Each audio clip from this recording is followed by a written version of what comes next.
जो कुछ हुआ अच्छे के लिए हुआ, जो हो रहा है अच्छे के लिए हो रहा है, जो होगा वह भी अच्छे के लिए ही होगा। तो सकारात्मक रहो और अपना कर्म करो। ज्ञानी व्यक्ति को कर्म के प्रतिफल की अपेक्षा कर रहे अज्ञानी व्यक्ति के दिमाग को अस्थिर नहीं करना चाहिए। जिस प्रकार मैंने अपने ज्ञान से राह भटके अर्जुन को सफलता प्राप्त करवाई थी, उसी प्रकार मैं आप सभी को अपने जीवन में आगे बढ़ने की राह दिखा रहा हूँ। मेरे ज्ञान से आपकी जिंदगी को रोशनी मिले, इसलिए ये विचार ध्यान भाव भक्ति के साथ सुने और जो मेरे प्रति सच्ची श्रद्धा रखते हैं उनको कभी दुख का सामना नहीं करना पड़ता। आगे बढ़ने से पहले ये जान लीजिए कि ये पहले मेरे विचार सुने और उसके बाद वीडियो के लास्ट में आपके लिए एक दुख की कहानी है, उसे जरूर सुनिएगा। उस कहानी में बहुत सीख है। दुख किसे कहते हैं सही मायने में वो आपको पता चलेगा। उसके सामने तो तुम्हारा दुख कुछ भी नहीं। पहले विचारों को सुनते हैं और उसके बाद कहानी। अपने सबसे खास से धोखा खाने के बाद लोग चाह कर भी किसी पर संपूर्ण प्रतिशत भरोसा नहीं कर पाते। यही सत्य है। मनुष्य का जीवन केवल उसके कर्मों पर चलता है। जैसा कर्म होता है वैसा उसका जीवन होता है। भगवान श्री कृष्ण जी कहते हैं कि हमें किसी से भी अंधा प्यार नहीं करना चाहिए। हमारा किसी के प्रति अंधा प्यार हमें कभी भी आगे बढ़ने नहीं देता। अधिक प्रेम भी व्यक्ति को बुद्धिहीन कर देता है। अनुमान मन की कल्पना है और अनुभव जिंदगी का सबक है। मनुष्य जन्म लेता है तो उसके पास सांसें तो होती हैं, पर कोई नाम नहीं होता। जब मृत्यु होती है तो उसके पास नाम तो होता है पर सांसें नहीं होती। इसी सांस और नाम के बीच की यात्रा को जीवन कहते हैं।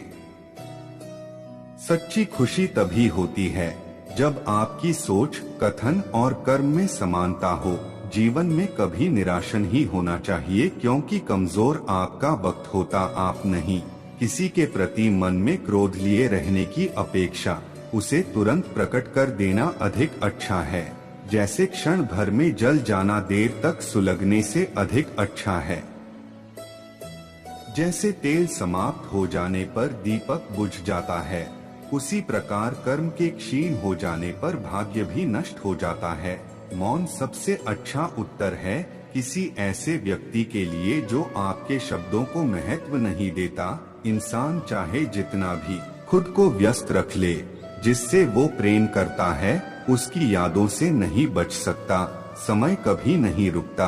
आज यदि बुरा चल रहा है तो कल अवश्य अच्छा आएगा।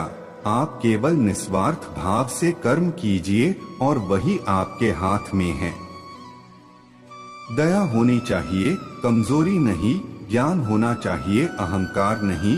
न किसी के अभाव में जियो, न किसी के प्रभाव में जियो। यह जिंदगी है, आपकी अपने स्वभाव में जियो।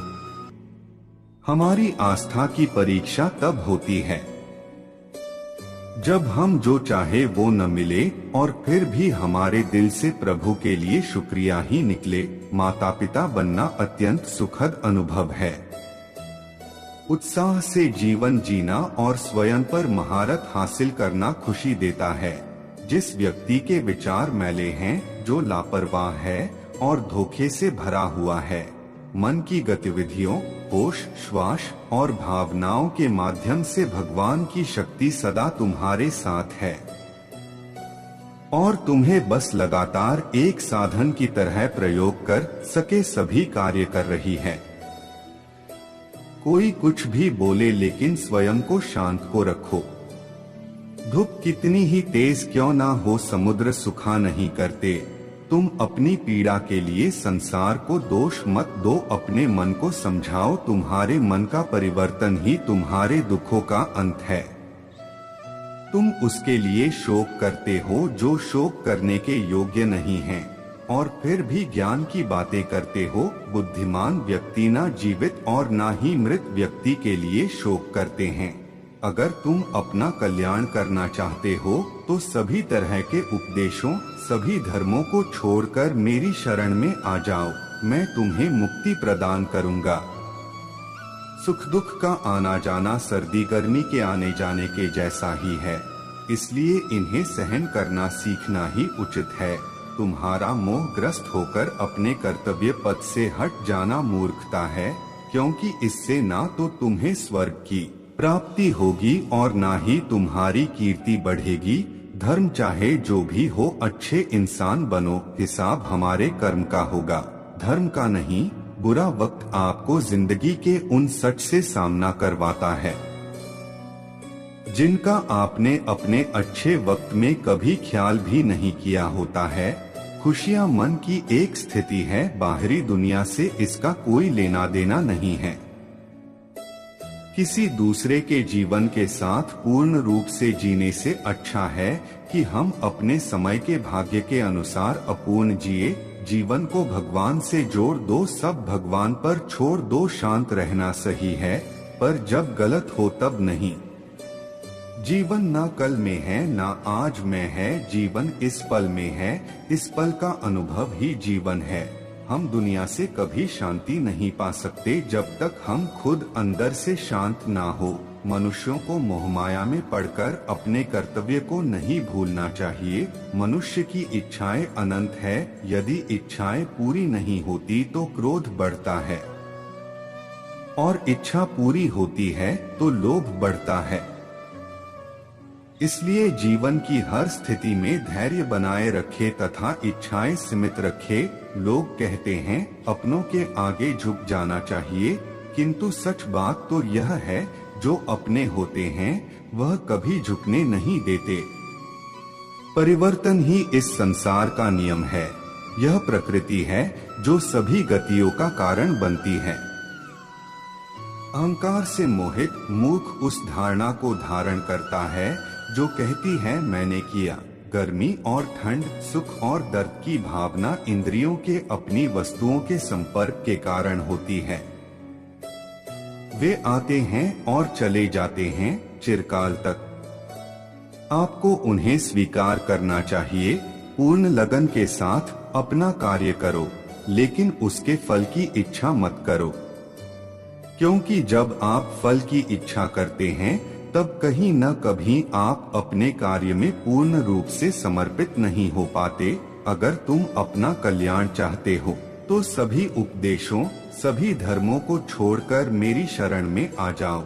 श्री कृष्ण कहते हैं मैं तुम्हें मुक्ति प्रदान करूंगा।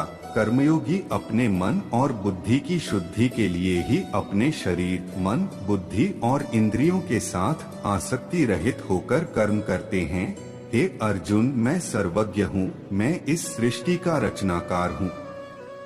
मैं भूत, वर्तमान और भविष्य के सभी प्राणियों को तथा उनके विचारों को जानता हूँ, किंतु वास्तविकता में कोई नहीं जानता है, ना ही समझता है।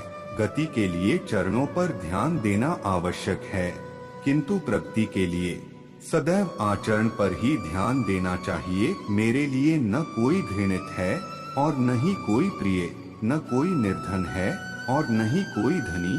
बस जो भक्ति भाव के साथ मुझे याद करते हैं, मैं उनका हूँ और वो मेरे, मैं उन्हीं का हूँ जो मुझे मानते हैं।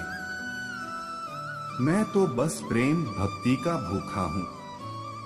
जो भी मेरी भक्ति में लीन हो जाता है, जो भी प्रेम से मुझे याद करता है, उनका मैं सदैव कल्याण करता हूँ। मैं हमेशा तुम्हारे साथ और तुम्हारे आसपास रहता है, चाहे तुम कुछ भी कर रहे हो।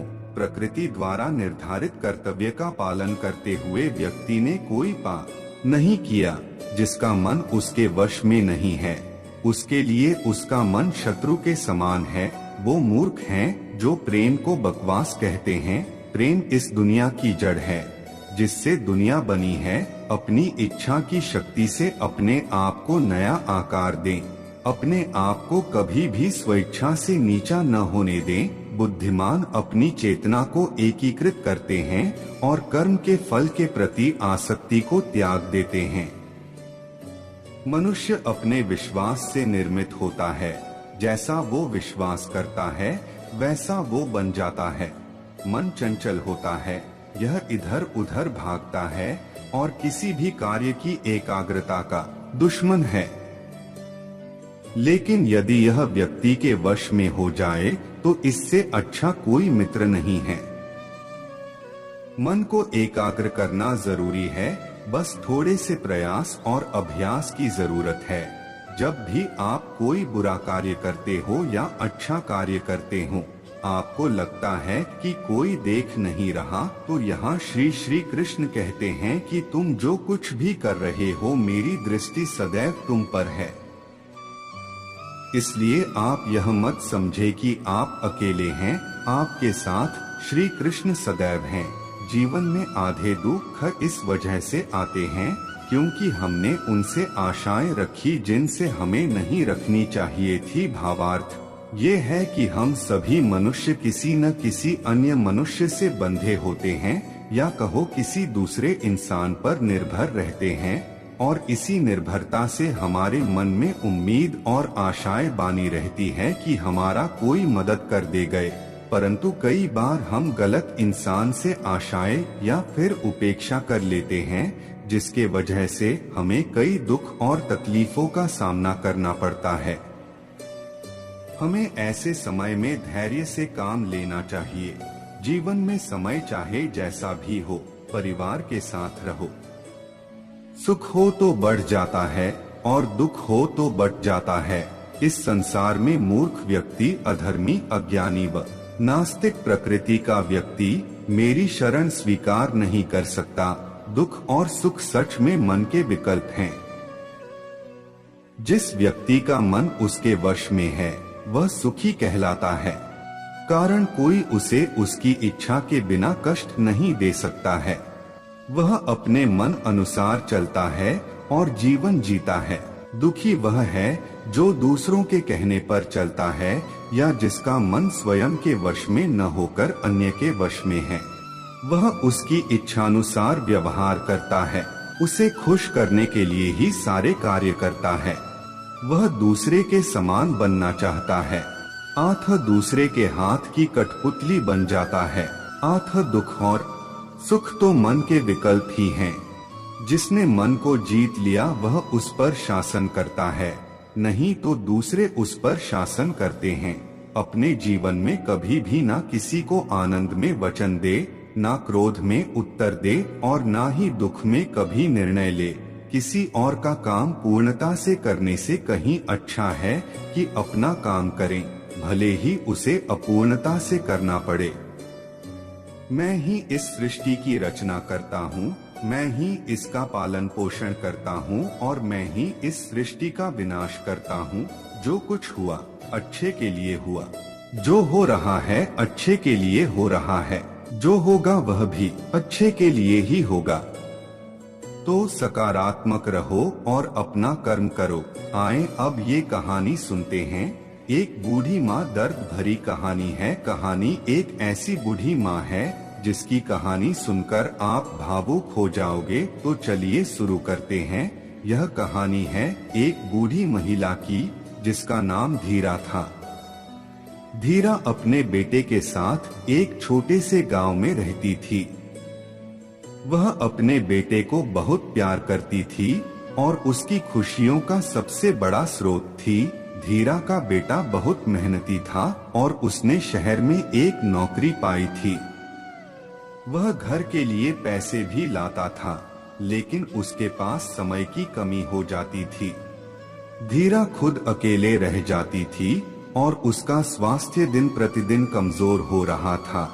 एक दिन धीरा को बहुत जोरदार दर्द हुआ। उसके पूरे शरीर में तेज दर्द होने लगा और उसकी सांसें भी तेज हो गईं। धीरा आपातकालीन स्थिति में थी और उसके बेटे को घर से बाहर होने के कारण वह किसी सहायता के लिए भी नहीं जा सकती थी। धीरा का दर्द और बेचैनी देखकर गांव के लोग उसकी मदद करने के लिए आए, लेकिन किसी को इसका समाधान नहीं मिला। वहां तक कि गांव के वैद्य ने भी इसे नहीं ठीक कर सके। धीरा दिन रात दर्द में रोती और धीरा की हालत लगातार बिगड़ रही। रोज रात भर उसे नींद नहीं आती थी और दर्द के चलते उसका दिनचर्या भी प्रभावित हो रहा था। धीरा बिल्कुल बेहाल हो गई थी और वह अपने बेटे को भी परेशान नहीं करना चाहती थी। एक दिन गांव के एक जवान लड़के ने धीरा के घर की ओर देखा और उसे परेशान देखकर उसके पास गया। लड़के का नाम रामू था और उसका दिल धीरा के लिए तरस रहा था। उसने धीरा से पूछा, दादी जी, आपको क्या हो रहा है? कैसे मदद कर सकता हूँ? धीरा ने रामू की ओर देखते हुए उसे बताया, बेटा, मेरे शरीर में बहुत दर्द हो रहा है। मैं रात भर सो नहीं पाती और इस दर्द से बहुत परेशान हूँ। कोई वैद्य या चिकित्सक भी मेरी मदद नहीं कर पा रहा है। रामू ने धीरा की बात सुनकर दुखी होकर सोचा और फिर बोला, दादी जी, मैं आपको शहर के एक अच्छे अस्पताल ले जा सकता हूँ। वहाँ डॉक्टर आपकी देखभाल करेंगे और आपको ठीक करने की कोशिश करेंगे। धीरा ने रामू की आवाज में उम्मीद देखी और धीरा के बेटे से मदद मांगते हुए रामू की सहायता स्वीकार कर ली। रामू ने तत्पश्चात एक अस्पताल में ताकत दिखाते हुए धीरा को पहुंचाया। अस्पताल में डॉक्टर ने धीरा की स्वास्थ्य स्थिति का परीक्षण किया और विशेषज्ञों की सलाह ली। उन्होंने धीरा को कुछ जांचें कराने के लिए कहा और रोगी बने हुए उनका सम्मान किया। धीरा की आंखों में आंसू थे क्योंकि वह खुद नहीं सोच सकती थी कि कभी भी उसे इतना सम्मान मिलेगा। उसे एक सुखद अनुभव हो रहा था जो उसे लंबे समय से नहीं मिला था। डॉक्टरों ने धीरा को ठीक ठहराने के लिए उपयुक्त दवाओं की सलाह दी और रेगुलर चेकअप के लिए उसे अस्पताल में रखा गया। धीरा के बेटे ने अपनी मां का ख्याल रखने का वादा किया और रोज उसके पास आकर उसका ध्यान रखने लगा। धीरा का स्वास्थ्य धीरे धीरे सुधरने लगा और उसका दर्द कम होने लगा। धीरा को खुशी हुई कि उसका बेटा उसके लिए इतनी देखभाल कर रहा था और उसका स्वास्थ्य सुधार रहा था। धीरा ने अस्पताल में अपने आसपास के लोगों से भी दोस्ती की। उन्होंने अपनी मदद के लिए उनकी सहायता को स्वीकार किया और अपने दर्द की कहानी सभी के साथ साझा की। धीरा की कहानी सुनकर लोगों का दिल दुख गया और वे संगठित होकर उसकी मदद करने के लिए एकत्रित हुए। वे धीरा के घर पर आए और उसे स्वागत किया। समुदाय के लोगों ने अपने योग्यतानुसार रोजगार प्रदान किया। उसके लिए खाने पीने की व्यवस्था की प्रदान किया जाता है। धीरा ने इस अनुभव से एक सच्ची उम्मीद और सकारात्मकता का साथ पाया। वह अपने बेटे के साथ अब गांव में नहीं रही बल्कि समुदाय के बीच अपने नए घर में रहने लगी।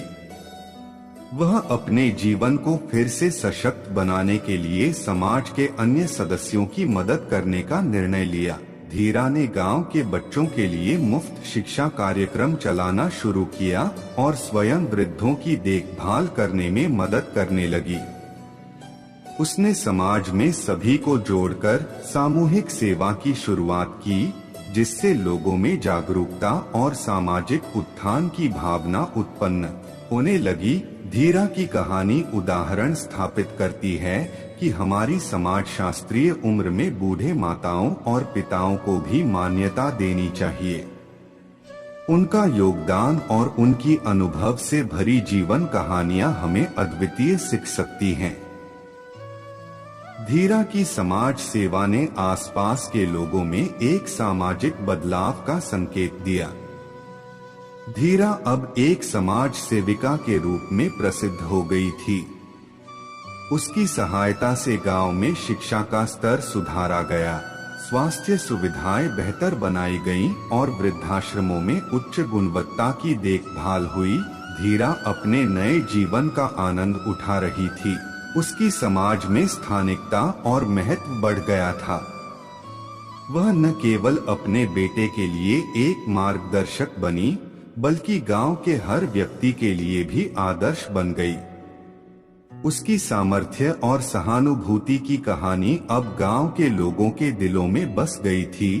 धीरा ने यह साबित कर दिया कि उम्र न केवल व्यक्ति के शरीर की स्थिति का प्रतीक है, बल्कि उसकी अनुभव से प्राप्त ज्ञान, समर्पण और दृढ़ता भी। ज्ञानी व्यक्ति को कर्म के प्रतिफल की अपेक्षा कर रहे अज्ञानी व्यक्ति के दिमाग को अस्थिर नहीं करना चाहिए। राह भटके अर्जुन को सफलता प्राप्त करवाई थी, उसी प्रकार मैं आप सभी को अपने जीवन में आगे बढ़ने की राह दिखा रहा हूँ। मेरे ज्ञान से आपकी जिंदगी को रोशनी मिले, इसलिए ये विचार रोज सुबह, शाम और रात सोने से पहले जरूर सुने। बाकी आपकी मर्जी की आपकी कितनी आस्था और श्रद्धा है मेरे ऊपर, और अगर आप रोज इन्हें सुनते हैं और अपने जीवन में ले आते हैं तो आपको सही मार्ग पर जाने को मिलेगा और हर काम सफल होने लगेंगे। अपने परिवार और दोस्तों को शेयर करके इस ज्ञान को और बांटे, क्योंकि ज्ञान बांटने से ही बढ़ता है। एक बार कृष्ण के जन्मदिवस के अवसर पर उत्सव मनाने के लिए बहुत बड़ी तैयारियां की गई थीं। नृत्य, संगीत और भी बहुत कुछ। लोग बड़ी संख्या में इकट्ठा हुए पर कृष्ण घर में ही बैठे रहे। वे शायद उसमें भाग लेना नहीं चाहते थे। वैसे तो कृष्ण हर तरह के उत्सव के लिए हमेशा तैयार ही होते थे, पर इस दिन किसी वजह से उनकी इच्छा नहीं थी। रुक्मिणी आई और पूछने लगी, नाथ, आपको क्या हो गया है? क्या बात है? आप उत्सव में शामिल क्यों नहीं हो रहे? कृष्ण बोले, मुझे सिर दर्द है। हमें नहीं मालूम उनको वास्तव में सिर दर्द था या नहीं। हो सकता है कि वाकई हो, और ये भी संभव था कि वे नाटक कर रहे हों। उनमें वो योग्यता थी। रुक्मिणी बोली, हमें वैद्यों को बुलाना चाहिए। तो वैद्य आए। उन्होंने हर तरह की दवाइयां दी। कृष्ण बोले, नहीं, ये सब चीजें मुझ पर असर नहीं करेंगी। लोगों ने पूछा, तो हमें क्या करना चाहिए? तब तक बहुत सारे लोग इकट्ठा हो गए थे। सत्यभामा आई, नारद आए। हर कोई परेशान था। क्या हो गया? क्या हुआ है? कृष्ण को सिर दर्द है। हम उन्हें ठीक करने के लिए क्या करें? कृष्ण बोले, कोई जो मुझे वाकई में प्यार करता हो, वो अपने पैरों की धूल अगर मेरे सिर पर मल दे तो मैं ठीक हो जाऊंगा। सत्यभामा बोली, ये क्या बात हुई? मैं आपसे बहुत प्यार करती हूँ, पर ये नहीं हो सकता कि मैं अपने पैरों की धूल लेकर आपके सिर पर लगाऊं। हम ऐसा काम नहीं कर सकते। रुक्मिणी रो रही थी। हम ये कैसे कर सकते हैं? ये तो आपका अनादर होगा, अपमान होगा। हम ये नहीं कर सकते। नारद भी पीछे हट गए। मैं ऐसा कुछ भी करना नहीं चाहता। आप स्वयं भगवान हैं। मुझे नहीं मालूम कि इसमें क्या रहस्य है। पता नहीं इसमें कौन सा जाल होगा। मैं अपने पैरों की धूल आपके सिर पर रखूंगा तो हमेशा नरक की आग में जलूंगा। मैं ऐसा कोई काम करना नहीं चाहता। चारों ओर बात फैल गई। हर कोई सत्ते में था। हम ये काम नहीं कर सकते। हम सब उन्हें बहुत प्यार करते हैं, पर ऐसा करके हम नरक में जाना नहीं चाहते। उत्सव मनाने के लिए लोग कृष्ण का इंतजार कर रहे थे, पर कृष्ण अपना सिरदर्द लेकर बैठे थे। फिर ये बात वृंदावन तक पहुंची। गोपियों को मालूम पड़ा कि कृष्ण को सिरदर्द है। तब राधा ने अपनी साड़ी का पल्लू फाड़कर जमीन पर बिछा दिया और सब गोपियां उस पर नाचने लगी। उन्होंने फिर वो पल्लू नारद को देकर कहा, इसे ले जाइए और कृष्ण के सिर पर बांध दीजिए। नारद वो धूल भरा पल्लू ले आए और उसे कृष्ण के सिर पर बांध दिया। कृष्ण का सिर दर्द तुरंत ठीक हो गया। कृष्ण ने हमेशा स्पष्ट रूप से बताया कि उनके लिए कौन सी चीज सबसे ज्यादा महत्वपूर्ण थी। हालांकि वे राजाओं के साथ घूमते थे और उन्हें बहुत से राज्य भेंट किए गए, पर उन्होंने वे नहीं लिए। उनके लिए यही सच्चा, निस्वार्थ, सरल प्रेम ही महत्वपूर्ण था। एक दिन कृष्ण दोपहर में खाना खा रहे थे और सत्यभामा बहुत ही खुशी और गर्व के साथ खाना परोस रही थी, क्योंकि वो ऐसे व्यक्ति नहीं थे जो रोज खाना खाने घर पर आए। उसे ऐसा अवसर कभी कभी ही मिलता था कि वो उन्हें खाना परोसे, तो वो ये बहुत खुशी और आनंद से कर रही थी। खाने के बीच में ही कृष्ण अचानक उठ खड़े हुए और हाथ धोए बिना ही दरवाजे की ओर दौड़ने लगे। सत्यभामा अवाक रह गई और बोली, अरे ये क्या है? खाना तो खा लीजिए और फिर जाइए। कृष्ण बोले, नहीं, मुझे जाना जरूरी है, और मुख्य दरवाजे की ओर दौड़ पड़े, पर अचानक वे वापस मुड़े और खाना खाने बैठ गए। तब सत्यभामा ने पूछा, आप इस तरह क्यों दौड़ पड़े और क्यों वापस आ गए? ये सब क्या है? कृष्ण ने जवाब दिया, मेरा एक भक्त जंगल में बैठा था और उसके जीवन प्राण ही कृष्ण कृष्ण कृष्ण हो गए थे। मैंने एक भूखे बाघ को उसकी ओर आते देखा तो मुझे जाना पड़ा। मैं दरवाजे तक पहुंचा ही था कि उस बेवकूफ ने पत्थर उठा लिया, तो मैं वापस आ गया। अब उसे अपने आप ही अपनी परिस्थिति संभालने दो।